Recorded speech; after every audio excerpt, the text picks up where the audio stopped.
the dark, it's time to rave.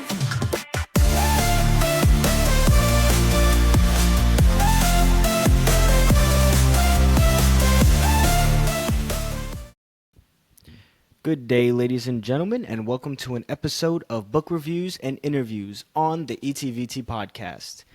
Now, before I get into the juices, you've probably been asking, ETVT, where have you been?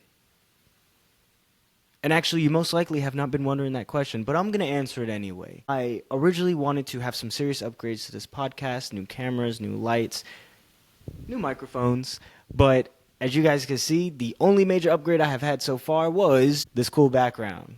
Pretty dope, huh? But yeah, no, there's a lot of technical issues, and obviously equipment is expensive. And the more I learned in a lot of these YouTube reviews, they're like, you can use this cool wireless Logitech camera, or you can get this Sony whatever, and then the camera itself is like $800. And I will say that in the end, you know, somewhere between $3,000 to $5,000 is where I would have been able to get a full kit, at least the way I wanted it to.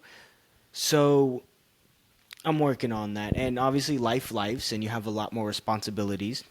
Second thing is I have really been revising my material.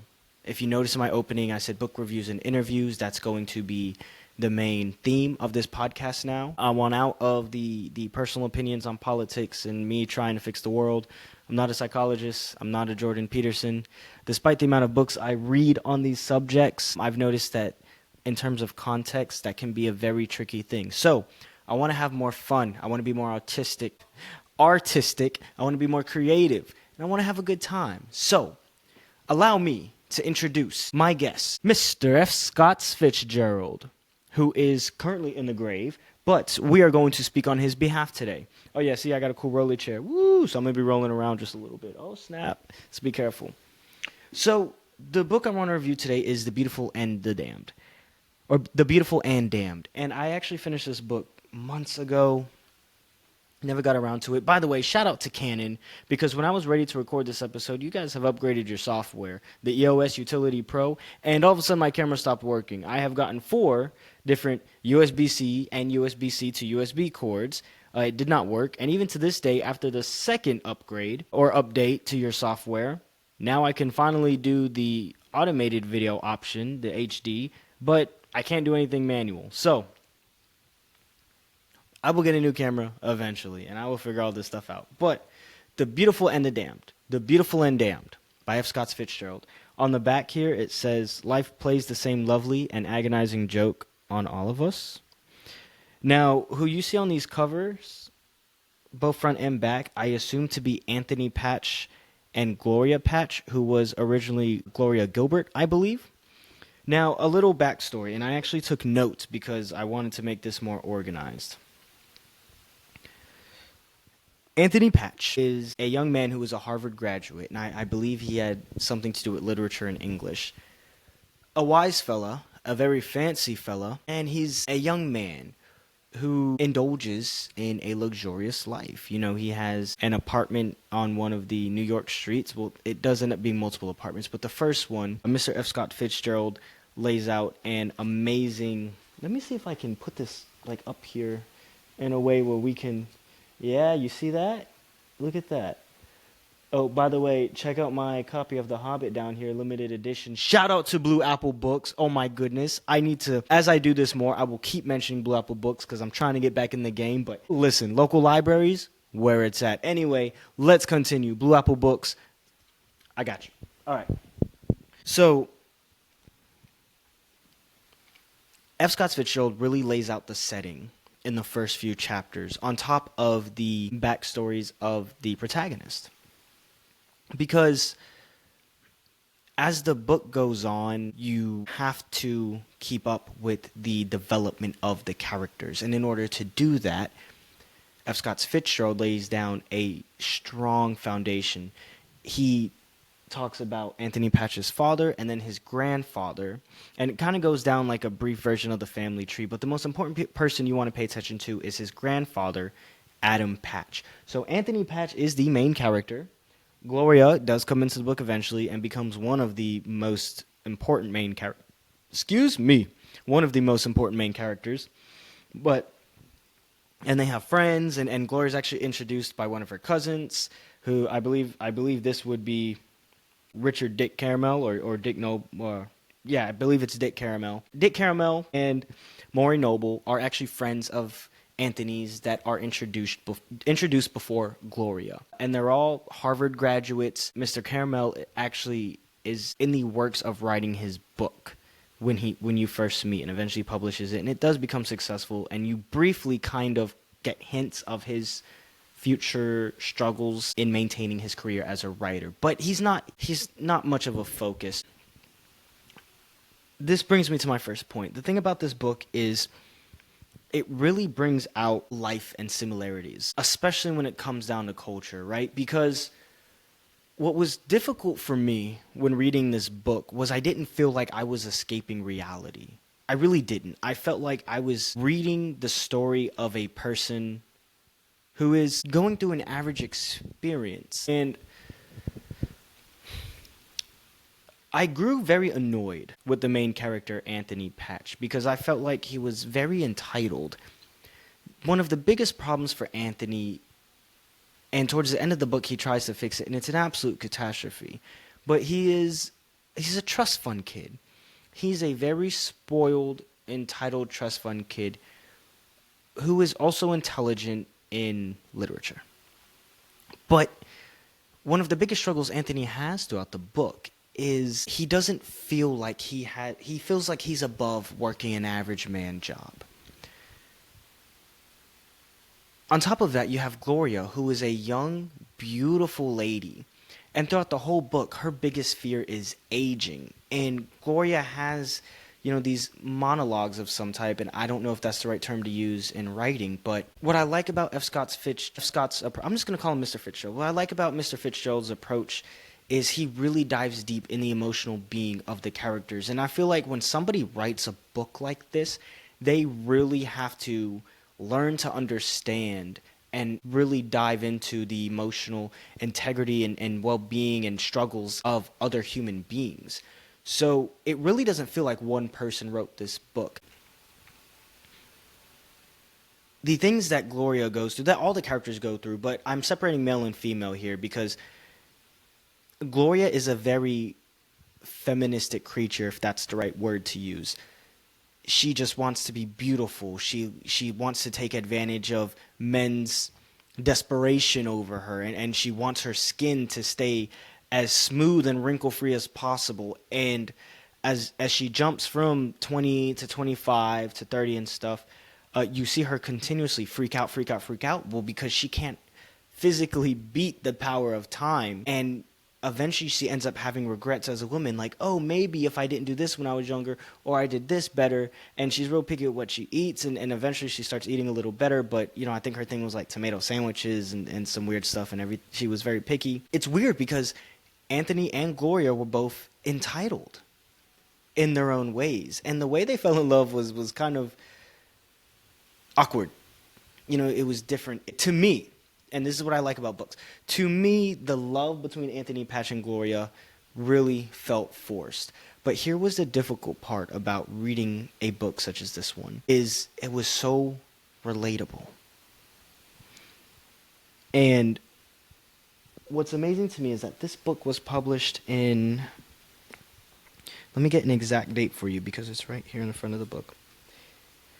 This 2022 edition. Hold on, they revised it. Well, that's not a fun front page. I wish they would have kept the original information on here. Okay, well, let's do a quick Google search. Anyway, for a book that was published in the 1900s originally, which most of this is his original work, I wouldn't say this book is necessarily revised to be completely different from the original, because my goodness, it's not. It really opens your eyes to think about how similar, equal humans have always been. Like, we really haven't changed much. Let's see when The Beautiful and the Damned was published. 1922.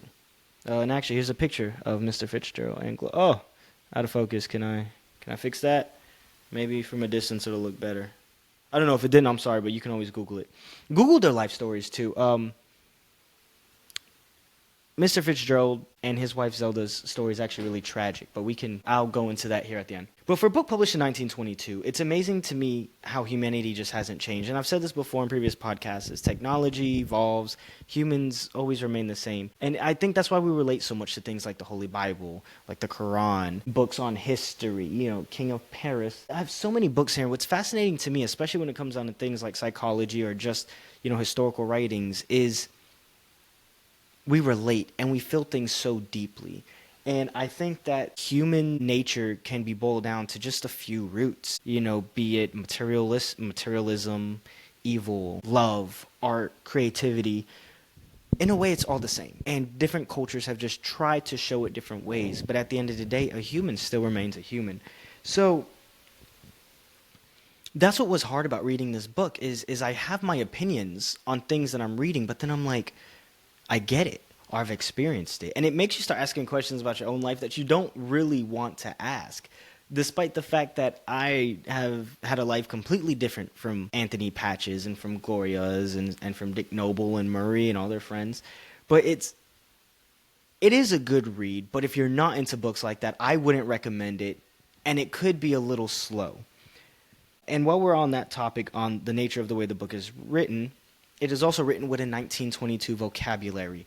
One of the things that made the book take so long for me is that the words were just... Sometimes I really had to ask myself if the words are really words. And I ended up...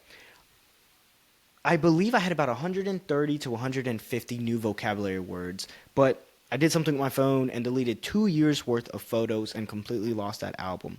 But I do remember there was one word in particular that...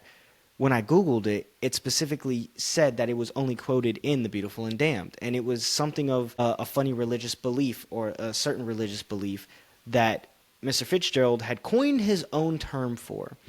So, yes, it was an interesting, difficult read to even understand. And there are many moments where I would think that I understood a statement and Googled a word and realized my context clues were completely off. So there's that. Be prepared if you want to read this book to deal with that. Comparing their issues with modern day. Yes, okay, so here's where we start getting into the nitty-gritty. Because I laid out specific examples. So, as I mentioned earlier, a lot of these struggles that they go through are pretty much the same that we have gone through for the last 100 years. Bills and rent, right? Now, I mentioned that Anthony Patch was born into a very wealthy family, and that was also part of a problem. So in the book, he is selling stocks or shares and bonds that has been accumulated for his family, and he's big on alcohol and partying, and he's members of these rich clubs, but he's not necessarily a rich person. And that's where you start to see that flame slowly die out throughout time. And it's a very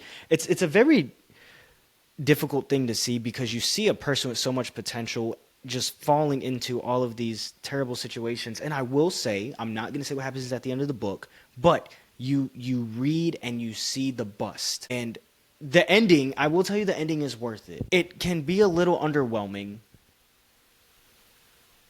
but it's right. It's just right. And you're like...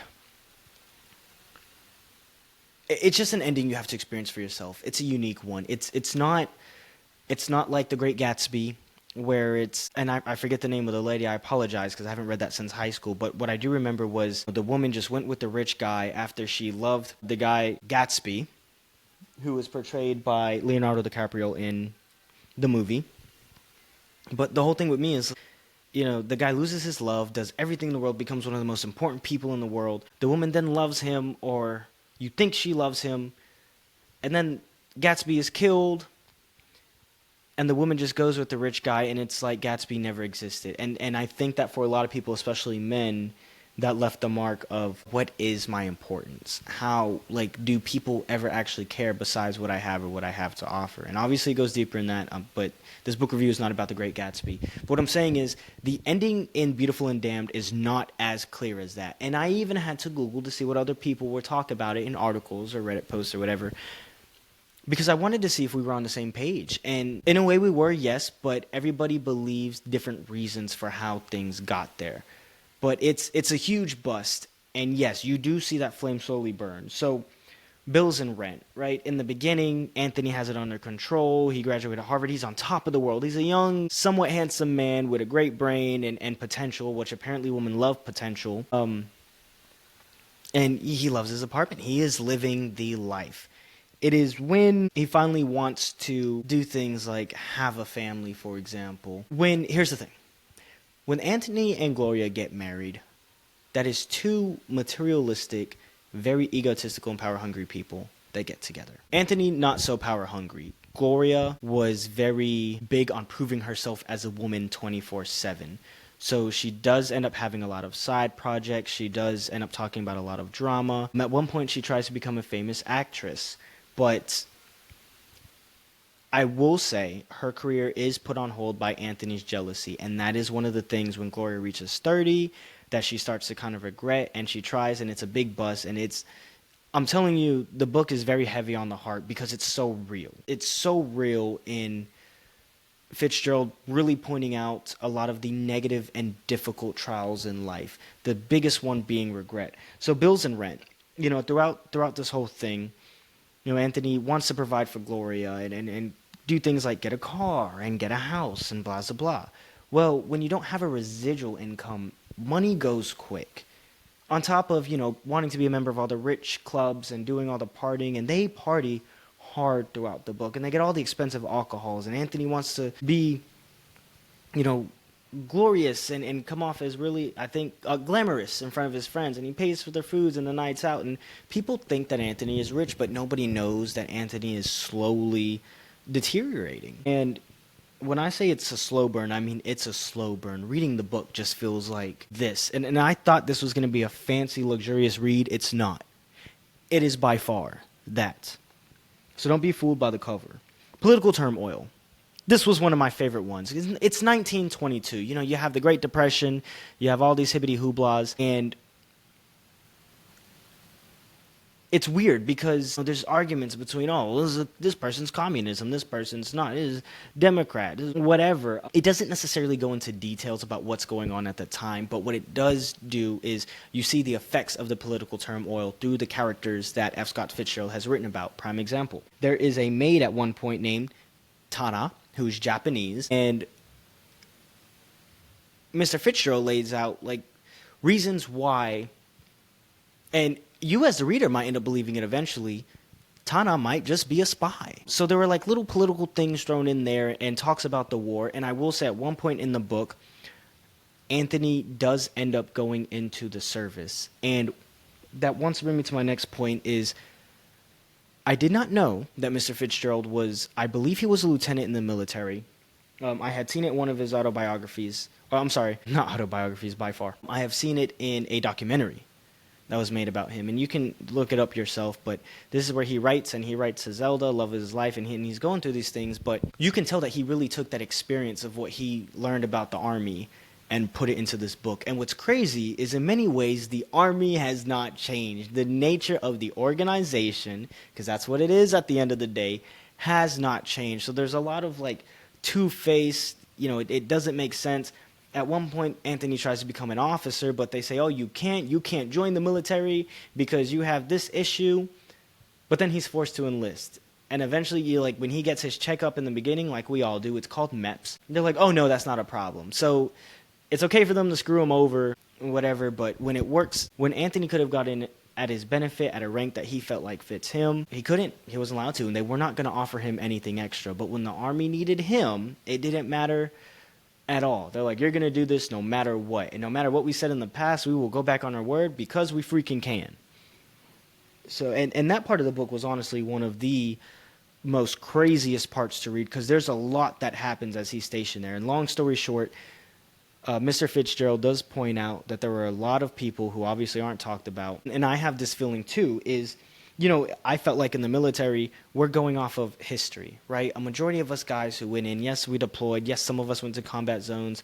But especially in today's world, and I would say for the last 5 to 10 years, it hasn't been, us going to towns and ravaging and, going through firefights and tanks and explosions and fighting in the trenches like a lot of us like to act like. A lot of us are really thriving off of the history of the army. And a majority of soldiers now, especially the younger ones,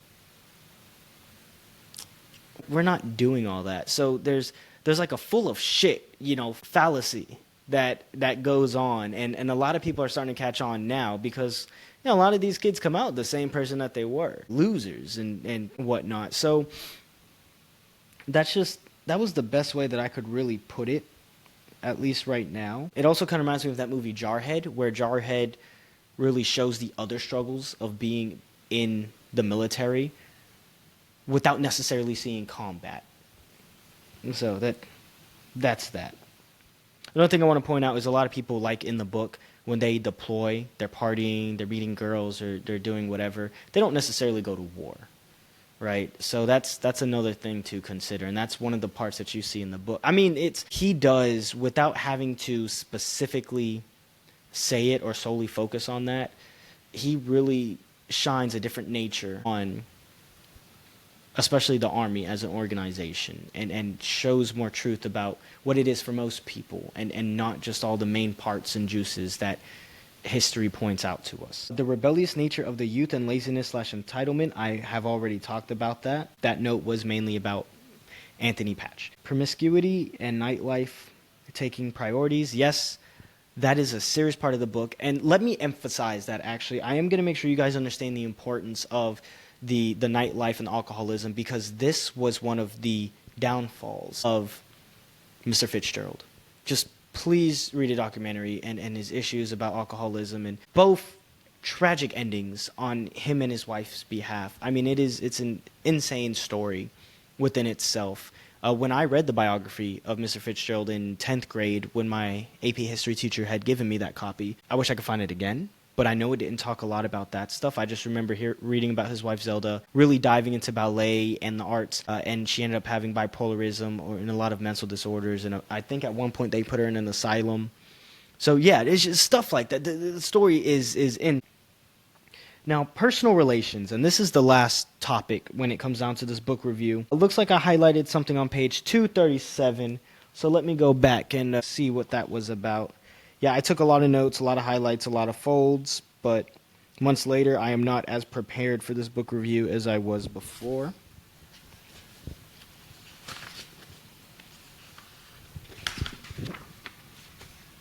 One second, please. All right. But if his will had deteriorated in these past 3 years, so had his power to resist urging. Well, what are we talking about here? Not for a week did Anthony muster the courage to go to Terrytown. The prospect of revolting and left alone, he would have been incapable of making the trip. I am not sure what the contexts are. Ah. Uh-huh. I faint newborn. Mm-hmm. Mm-hmm.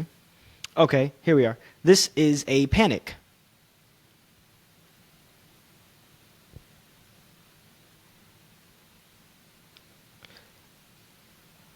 Okay, I remember what this had to do with.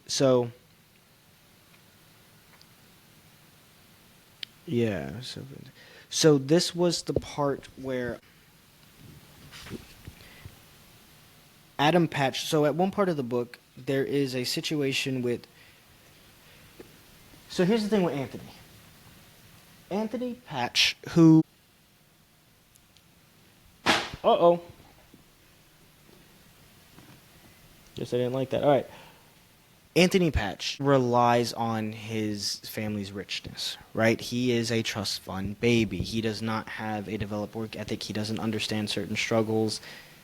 I've realized that people who are spoiled, especially in that manner growing up, they become incomplete as adults. It's weird. I look at it as a car that looks really nice and shiny on the outside, has a very expensive body and wrap and paint and colors and all these cool gizmos and gadgets and modifications, but the engine is weak. That's the way I think about it. Anthony Patch is one of those guys, and there are a lot of panics that he has throughout the book, because eventually one of the struggles is him making sure that he gets the family's rights to all of the stuff that they've done throughout the generations when his grandfather dies. And that's what he really expects, which is why I think now, looking back, why I think throughout the whole book, Anthony was the way he was. When you see the ending, it kind of starts to connect. You will see the outcome of that, but again, I don't think in a way that you expected. It feels like a very complete, incomplete ending. Personal relations, right? Oh man, and this one is so deep. So I don't want to go too far into this because I feel like I would be talking about this for forever. But again, you consider everything that I have said before. There's a huge contradiction between masculine and feminine roles, and both of them seem to struggle with their identity, both in their own nature and with each other, as partners. And I'm talking about Anthony and Gloria Patch, originally Gloria Gilbert. They are part of that generation that's the breakaway of tradition. Not the tradition we know from the boomers, but before that. Because you got to realize we're not the first generation to have these generational gaps and different cultural breaks and stuff like that. It's the repetitive nature for human cultures. It's what we do. So, oh, and here's another thing I outlined. Well, we'll get into this part after.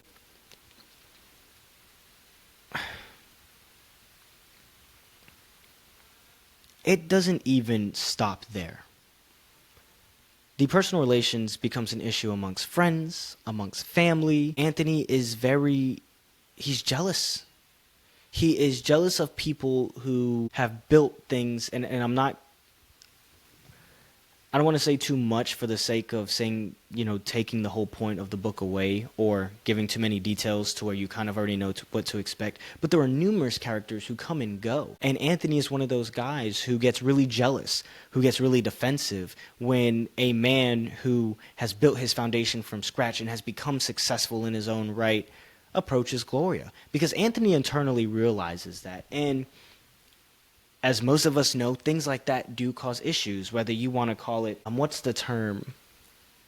Whether you want to call it imposter syndrome or social anxiety or lack of confidence, anything. These are things that we understand and have experienced in one way or another, whether it's personally or things that we have seen with people close to us or around us.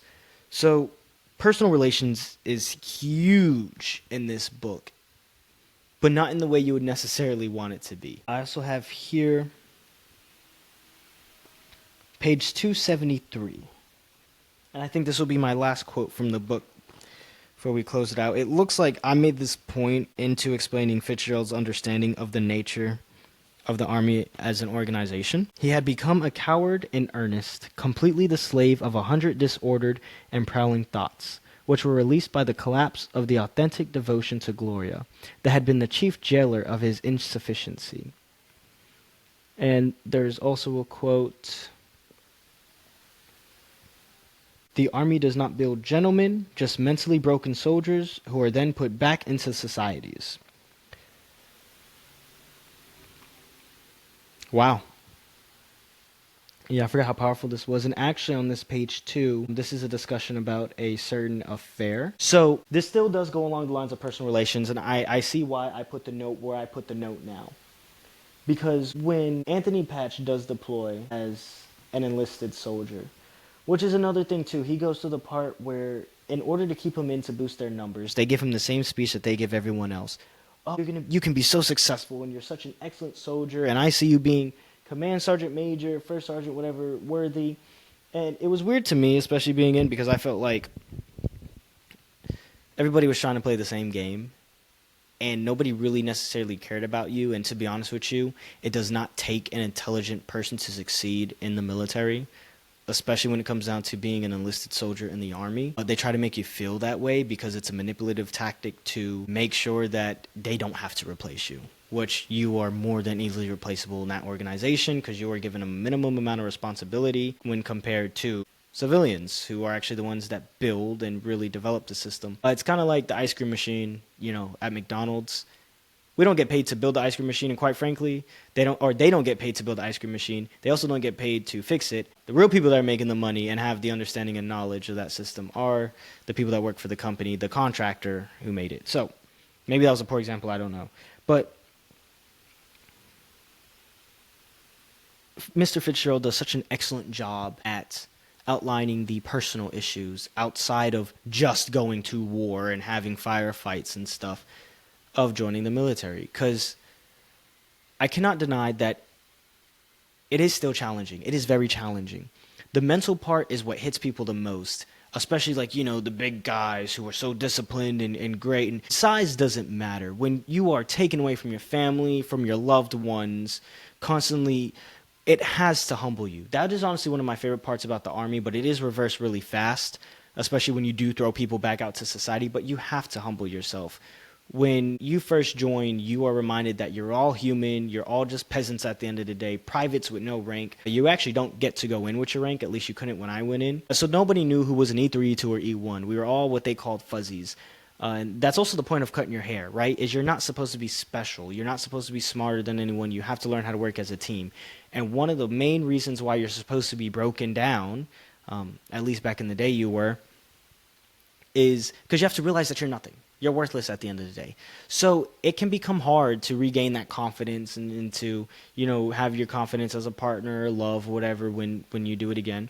But one of the things that was really hard for people was not being able to have control of life's challenges on the outside, be it rent, personal relationships, blah, blah, blah, blah. Like, you don't know what your partner is doing. Well, it's a lot easier now that we have FaceTime and all that stuff, trackers. I'm sure a lot of people have Life 360, but even when I was in and we had all this stuff, a lot of guys wouldn't know that they were getting cheated on or that their money was drained from their account from their husband, wife, or mother or whatever, because even families are not exempt from being terrible to their soldiers. You don't know until you get your phone for the first time. And I think after we got our phones was when things really mentally started getting serious on some behalf. Like, one guy was punching lockers until both his knuckles were just jacked. A lot of people, the mental part really starts hitting people after that, once they realize, shit, I don't know what's going on. And you can't be there for your partners. Your partners can't be there for you.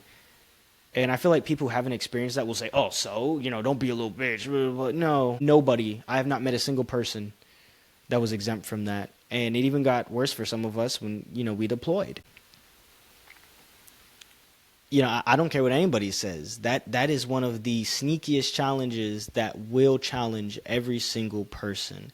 The mentality part of it is far superior today than the idea of war, because we're not in World War I, we're not in World War II. A lot of these things are more political Ponzi's, and a lot of soldiers are feeling that way. Just watch these interviews with the Navy SEALs and stuff and hear what they say about how they feel about whatever.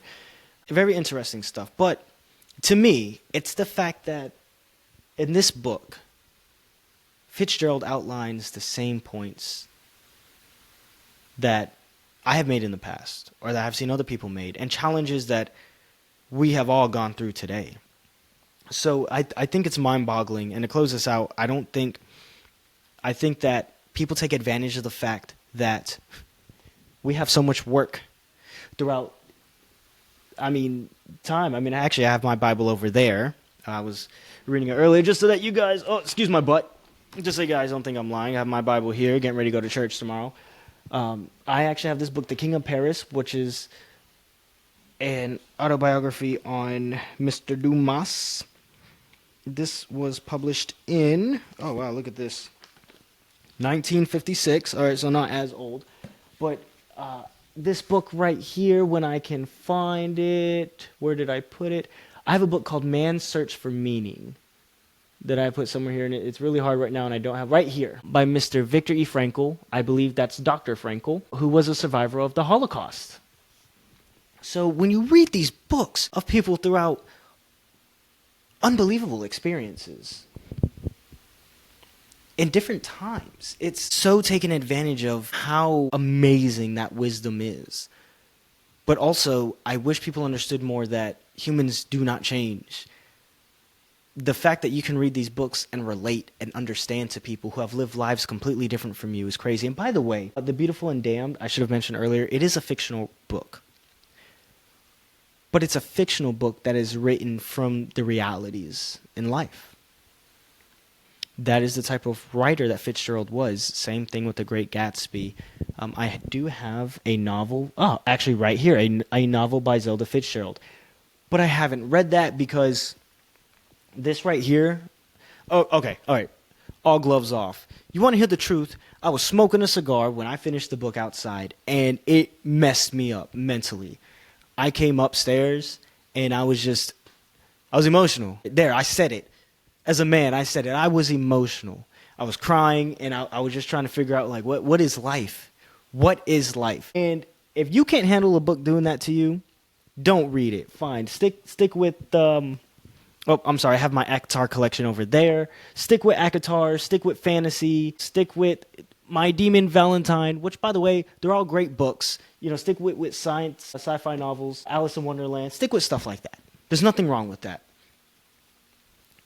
But classic literature, when it comes down to things like psychology and autobiographies and fictional writings from writers like Fitzgerald who live painful lives,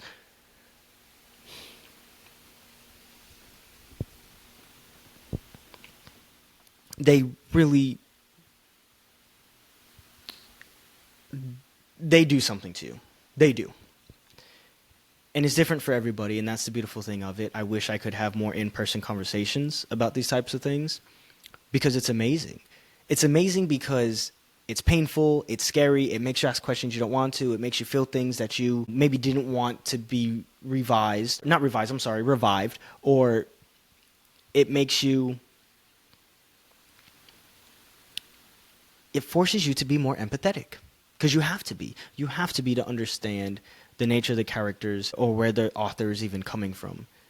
And sadly, Mr. Fitzgerald had a very painful life, like many of the greats, when it comes down to classic literature. But that is my review on The Beautiful and Damned. What would I give this book? Would I give it 5 big booms? Probably not. I'd give it like 3. 1 out of 10, I give it a solid 7.5. I give it a solid 7. So there you have it, folks.